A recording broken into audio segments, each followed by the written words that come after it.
Bandeko na nga basi to bandeko ya mibali, eloko eleki kimia na mokili eza te. Franchement, la paix est meilleure que tout. On peut être riche, mais surtout na paix te ekosimba te.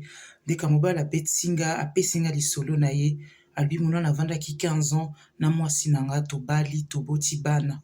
Mais problème toujours na couple.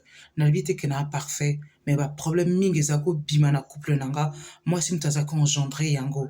Et pourtant, je faisais tout. Mobali ndenge ezalaka avec un grand âge, kosala, kofuta nyonso, kofuta makambo nyonso, kokipe bana. Mais moi, si problème, atiaka nga toujours mutu pasi. Nazala pe na musala moko échafaudage, musala ya makasi, nazonga na ndako pete.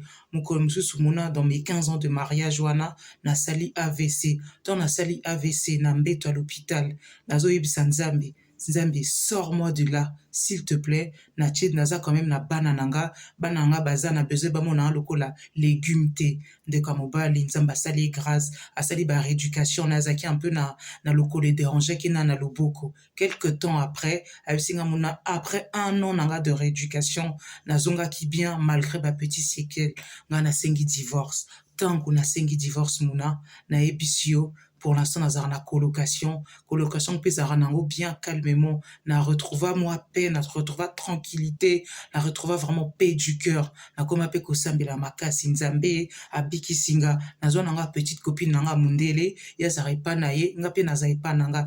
Eloko eleki kimia na mokili ezate, eloko eleki tika na mokili ezate muna. Pourtant j'ai construit avec ma femme, toboti bana, makambu nyonso, mais muna defa nazwa loba nangina kende me nazotala tobali, toboti, to construire boy na boy. Mais eloko eleki kimia na mokili o ezate muna, ato tongi na mobali, ato tongi na mwasi.